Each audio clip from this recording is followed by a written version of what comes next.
নামাজ করতে আসছে নবী থেকে, রোজা, হজ, সবকিছু, যাকাত, কিবলা, কাবা আগে ছিল, কিবলা কিবলা কাটতে নবীজির মাধ্যমে। তো নবীজির কাছ থেকে আসছে নামাজ, নবীজির কাছ থেকে রোজা, নবীর কাছ থেকে হজ, নবীর কাছ থেকে যাকাত, সবকিছু নবীজির কাছ থেকে আসছে। কিন্তু সবকিছুকে এক জায়গায় রেখে নবীজি বলছেন হুসাইন শুধু আমার থেকে। কেন হুসাইন আমার থেকে? কারণ কারবালার জমিনে ইমামে হুসাইন দাঁড়াবে নামাজ বাঁচানোর জন্য, রোজা বাঁচানোর জন্য, হজ বাঁচানোর জন্য, যাকাত বাঁচানোর জন্য, দিন বাঁচানোর জন্য। দিনের ঝান্ডা হাতে নিয়ে খুন ইমামে হুসাইন দিনের বিনা হয়ে, যেটা খাজা গরিব নওয়াজ বলেছেন, হাক্কা কে লা বিনায়ে লা ইলাহা হুসাইন।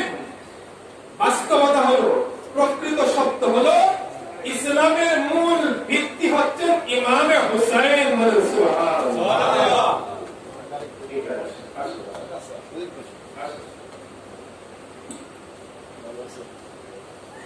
লা ইলাহা ইল্লাল্লাহু মুহাম্মাদুর রাসূলুল্লাহ, এই কালিমা মানে ঈমান। ঈমানের মূল ভিত্তি হচ্ছে যে ইমামে।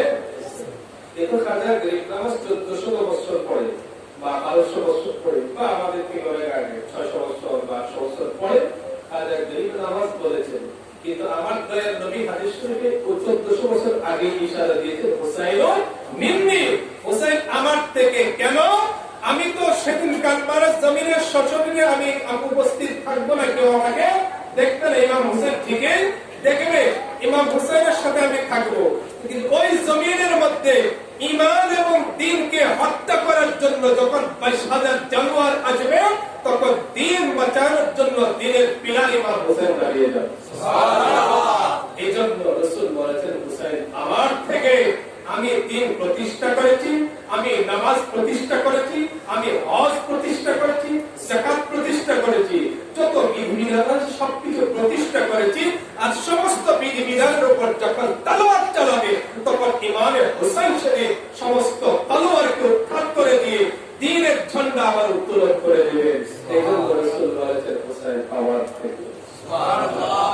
আল্লাহ তাবারক ওয়া তাআলা আমাদেরকে ইমামে আলী মাকামের জন্য উজ্জীবিত হওয়ার, ওনার কোরবানিকে বুকে ধারণ করে ওনারই প্রেমে আমাদেরকে একই রাস্তায় কোরবানি হওয়ার মতো তৌফিক দান করুন সকলকে। আমিন। কতক্ষণ বলবো? 10:03 বাজে, আর 5-7 মিনিট।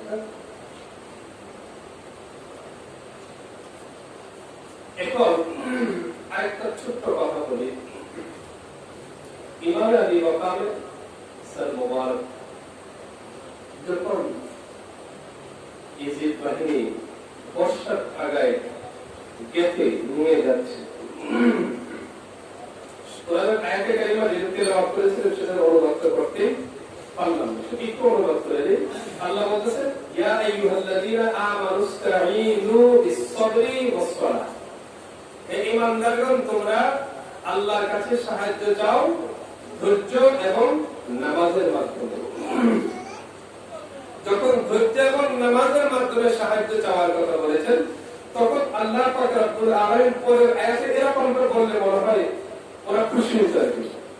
ইন্নাল্লাহা মা'আস-সাবিরিন ওয়াল মুসাল্লিন। আল্লাহ ধৈর্যশীল এবং নামাজীদের সঙ্গে আছে। শুধু নামাজীদের সঙ্গে এই কথাটা আল্লাহ বলেন। কি বলেছেন? ধৈর্যশীলদের সঙ্গে আছে। কেন? যদি বলতো নামাজের সঙ্গে আল্লাহ আছেন, তাহলে ইয়াজিদেরা বলতো আমরা তো 5 ওয়াক্ত নামাজ পড়তেছি, ঠিক কি না?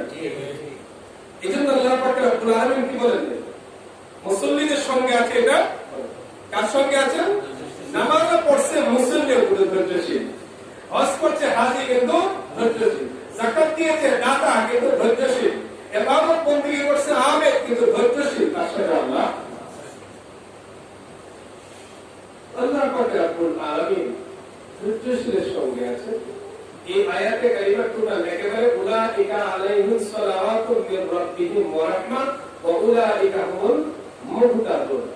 এই পর্যন্ত টোটাল কাজ যদি আলোচনা করা আয়াতে কারিমার পরীক্ষা একসাথে সেখানে দিয়ে দিয়েছে। তো সমস্ত কোরআনই হচ্ছে থিওরি আর প্র্যাকটিক্যাল হচ্ছে নবী এবং নবীর পরিবার। কোরআনের প্র্যাকটিক্যাল হচ্ছে কি দয়াল নবী এবং নবীর আহলে বায়ত। ইমাম আলী মাকাম কারবালা জমিনে নামাজ আদায় করেছেন, সারা রাত কোরআন তেলাওয়াত করেছেন, পরিবারের অন্যান্য সদস্যদেরকে সান্ত্বনা দিয়েছেন, ধৈর্যের উপদেশ দিয়েছেন, আর নিজের ধৈর্যের পাহাড় হয়ে দাঁড়িয়েছিলেন। হযরত ইব্রাহিম খলিলুল্লাহ আলাইহিস সালাম সন্তানের গলায় ছুরি চালানোর জন্য চোখের মধ্যে পট্টি বেঁধেছিলেন, কিন্তু ইমাম হোসেন আলাইহিস সালাম শাহজালালের কুরবানির দৃশ্য দাঁড়িয়ে দাঁড়িয়ে দেখেছেন, নিজের হাতে পোশাক পরে সাজিয়ে জিহাদের ময়দানে পাঠিয়েছেন, আবার তার দেহটাকে এনে আদর করে সীমায় রেখেছেন, ৭২ জনকে এনে সাজিয়ে দিয়েছেন, আবার এনে রেখেছেন, ৩ দিন পর্যন্ত না খাওয়া না পানি। এমন একজন মানুষ এই এখন যারা রোজা রাখছেন আজকে সারাদিন, কালকে হয়তো রাখবেন, ইফতারের আগ মুহূর্তে জিহ্বা মনে তালুতে লেগে যায়, শরীর আর চলে না। এই জায়গা থেকে যদি আমরা চিন্তা করি ৫৫ বছর ৫ মাসের একজন মানুষ ৩ দিন ৪ দিনের উপবাস, না দানা না পানি, আর চোখের সামনে হাজারো হাজারো দুশমন অপেক্ষা করছে। এই অবস্থায় ওনার অন্তরের অবস্থা কেমন ছিল? কিন্তু ইমাম হোসেন পরীক্ষার ময়দানে দেখিয়ে দিয়েছেন যে যত বড় বিপদে আসুক, যত বড় মুসিবত আসুক, আমি যে ধৈর্যের পাহাড় হয়েছি, আমাকে টলানোর মতো বড় বিপদ আজকে আসতে পারবে। ইমাম হোসেন সহ যারা শহীদ হয়েছে এই বিষয়ে আলোচনা হয়তো আপনারা জানেন, ইশারা দিয়ে দেয় শহীদের জন্য শাহাদাত পাওয়া যখন পর করে একজন মুসলমান শহীদ কি ব্যথা পায় না, কষ্ট অনুভব করে না? উম্মায়দিন হাদিস শরীফে আছে যে শহীদের শরীরে যখন তলোয়ারের আঘাত লাগে বা অস্ত্রের আঘাত লাগে, শরীর থেকে যে রক্ত বের হয়, রক্তের ফুটা জমিনে পড়ার আগে আল্লাহ পাক রব্বুল আলামিনকে দেখতে পায়। সুবহানাল্লাহ। যখন আল্লাহকে দেখতে পায় তখন তার সমস্ত দুঃখ কষ্ট আঘাত ভুলে যায়, আর কোন আঘাত থাকে না। ইমাম হোসেন আলাইহিস সালাম ৭২ জনকে শহীদ হতে দেখেছেন, ৭২ জনকে শাহাদাতের অমীয় পেয়ালা পান করানোর জন্য সাজিয়ে পাঠিয়েছেন, ৭২ জনের দেহকে আবার এনে যত্ন করে রেখেছেন। যখন দেখলেন আর কেউ নাই, তখন তো পিছনে হটার কথা ছিল, কিন্তু ইমাম হোসেন পিছনে হটে নাই, প্রতি কদম সামনে এগিয়ে গিয়েছে। কেন? ইমাম হোসেন উনি মঞ্জিলে মাকসুদ দেখতেছেন, আল্লাহ তাবারক ওয়া তাআলা জালওয়া দেখতেছেন, নূর নবী সাল্লাল্লাহু আলাইহি ওয়াসাল্লামের নূরানী চেহারা আওয়াজ দেখতেছেন, আর যত দেখতেছেন ততই মঞ্জিলে মাকসুদের দিকে এগিয়ে যাচ্ছে। তো আমাদের মঞ্জিলে মাকসুদ, আমাদের টার্গেট, আমরা কোন পর্যন্ত যাব, এটা আমাদের কি করতে হবে? আগে নির্ণয় করতে হবে। যদি উদ্দেশ্যবিহীন যাত্রা হয় তাহলে কোথাও গিয়ে আমরা টাইম পাবো না। এজন্য আমাদের মঞ্জিল ঠিক করতে হবে যে আমরা ওই পর্যন্ত গিয়ে পৌঁছবো। তাহলে একদিন না একদিন জীবন জায়গা, মার জায়গা, যার জায়গা, মঞ্জিলে মাকসুদে আমরা ঠিকই পৌঁছে যাব। আর যদি উদ্দেশ্য না থাকে, লক্ষ্য স্থির করা না হয়, তাহলে আমাদের জীবনটাই উল্টা পাল্টা হয়ে যাবে। আখিরাতের কথা তো বলাই যায় না। এই কারণে আমাদের উদ্দেশ্য, আমাদের অভিষ্ট লক্ষ্যে যেন আমরা পৌঁছতে পারি, এই জন্য আল্লাহর প্রিয় রাসূল সাল্লাল্লাহু আলাইহি ওয়াসাল্লাম দ্বীন প্রতিষ্ঠা করে, ঈমানের ভিত্তি মজবুত করে দিয়ে, কুরআন দিয়ে আল্লাহর প্রিয় হাবিব সাল্লাল্লাহু আলাইহি ওয়াসাল্লাম আবার কুরআনের সঙ্গে নবীর আওলাদকে বানিয়ে দিয়ে গেছেন। সুবহানাল্লাহ। কারণ যুগে যুগে ফিতনা, মুনাফিক, কাফির, মুশরিকরা ছড়িয়ে দেবে। ওই ফিতনার মধ্যে যেন কুরআনের অপব্যাখ্যাকারীরা যখন অপব্যাখ্যা করবে, তখন প্র্যাকটিক্যাল কুরআন আওলাদে রাসূল তাদের সামনে গিয়ে কুরআন তুলে ধরবে। কুরআনকে অপব্যাখ্যাকারীদের হাত থেকে বাঁচানোর জন্য আওলাদে রাসূলরা কি করবে? কোরআনের সঠিক ব্যাখ্যা তাদের সামনে তুলে ধরবেন। আজ দেখা যায় গিরিশ কর্পোরেশনের অনুবাদ দিয়ে সবাই ব্যস্ত, আর হযরতের অনুবাদ তুলে ধরলে বলে কি বেদাতি। আমার গিরিষ্ঠ সেটা খুব পছন্দ। তো বোঝা যায় কি যে ইমানদারির লেশ মাত্র নাই। আবার এটাও গৌরব করে বলে যে বাংলা অনুবাদ সর্বপ্রথম গিরিশচন্দ্র সেন করেছে। আসলে না, আসলে কে করেছেন? জনাব আমিরউদ্দিন বসুনিয়া। জনাব আমিরউদ্দিন বসুনিয়া সর্বপ্রথম কোরআনের বাংলা অনুবাদ করেছে। তো গিরিশচন্দ্র সেনের কোরআনের অনুবাদ করার কোনো দরকার ছিল? তার কি প্রয়োজন? তার টার্গেট এটা যে আমি এমন এভাবে অনুবাদ করে দেব যেগুলো মুসলমান পড়ার সাথে সাথে বিমান হয়ে যাবে। এই জন্য গিরিশচন্দ্র সেনের অনুবাদের সাথে মিলে যত অনুবাদ আছে এগুলো মিলাইলে দেখা যায় যে আলা হযরতের সাথে সবার দুশমনি হয়ে যায়। এই কারণে একদলের অনুবাদ গিরিশচন্দ্র সেনের সাথে মিলে এরা গিরিশচন্দ্র সেনের অনুবাদকে সাপোর্ট করে, কিন্তু আলা হযরতের অনুবাদকে বিরোধিতা করে। কেন? ইমান খেয়ে ফেলেছে। সেই জন্য আলা হযরত নবীর বংশের না, এটা নবীর বংশের পাগল।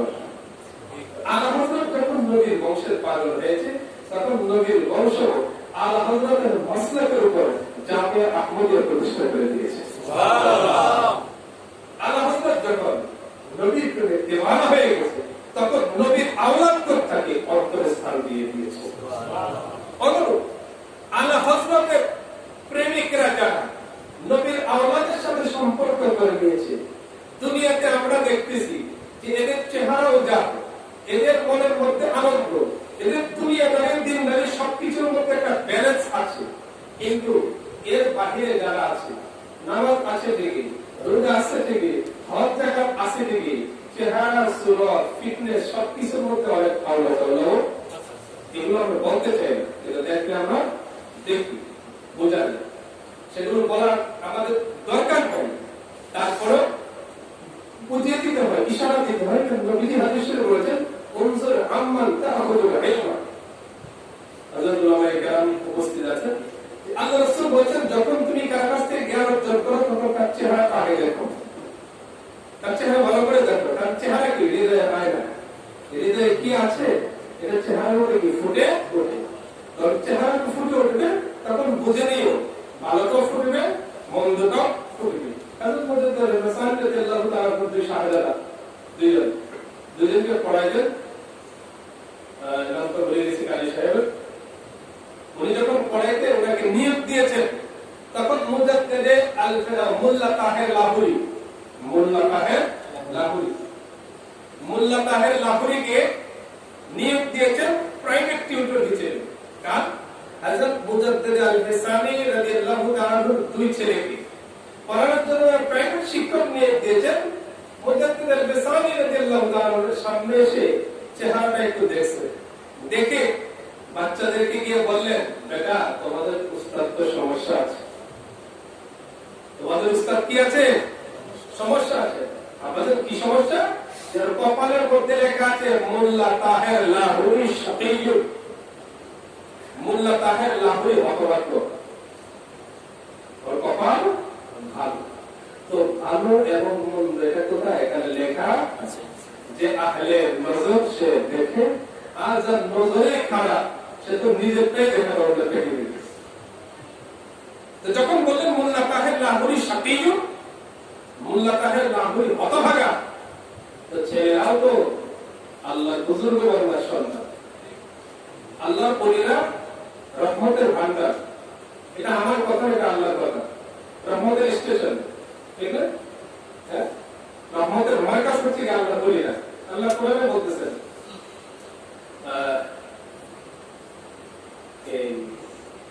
ইন্না রাহমাতাল্লাহি করিবুম মিনাল মুহসিনিন।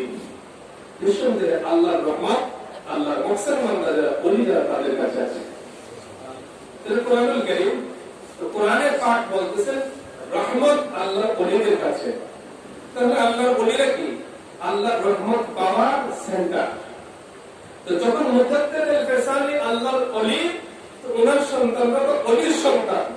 তো রহমতের ভান্ডার যার কাছে, তার সন্তানরাও কি দরদি হয়। এজন্য উস্তাদের যখন জন্ম উস্তাদ হতভাগা, তখন বাবাকে গিয়ে বলে নাই আব্বাজান তাড়াতাড়ি একে হঠাৎ, কি বলছে আব্বাজান যখন আপনি দেখতে পাচ্ছেন হতভাগা, তখন এটাকে সৌভাগ্যশালী করার ক্ষমতা আপনার আছে। দয়া করে আপনি আমাদের উস্তাদের ভাগ্যটাকে দুর্ভাগ্য থেকে সৌভাগ্যে পরিবর্তন করে দেন। তখন মুজাদ্দিদ আল-সালি কি দিয়ে প্রার্থনা করবে? আল্লাহ দরবারে গৌসে পাকের উসিলা দিয়েছেন, গৌসে পাকের দোহাই দিয়েছেন যে মওলা আপনি তো গৌসুল আজম আব্দুল কাদের জিলানীর ওসিলায় তো হতভাগাকে সৌভাগ্যশালী করে দেন। আজ আপনি সেই গৌসে পাকের ওসিলায় আমার দোয়া কবুল করে আমার এই সন্তানের উস্তাদকে হতভাগ্য থেকে সৌভাগ্যশালী অন্তর্ভুক্ত করে দেন। আবার সৌভাগ্যশালী করে দিয়েছেন।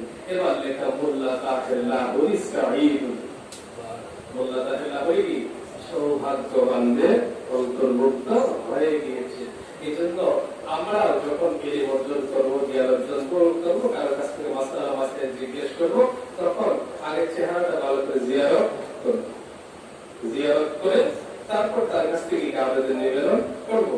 আল্লাহ তাবারাক ওয়া তাআলা যেন আমাদেরকে ভালো কিছু গ্রহণ করার, যদি দিন যেভাবে গ্রহণ করি, আমরা যদি দিন গ্রহণ করি তাহলে ভালো, দুনিয়ার দিক থেকে যখন গ্রহণ করবো তখন যেন ভালো গ্রহণ করতে পারি।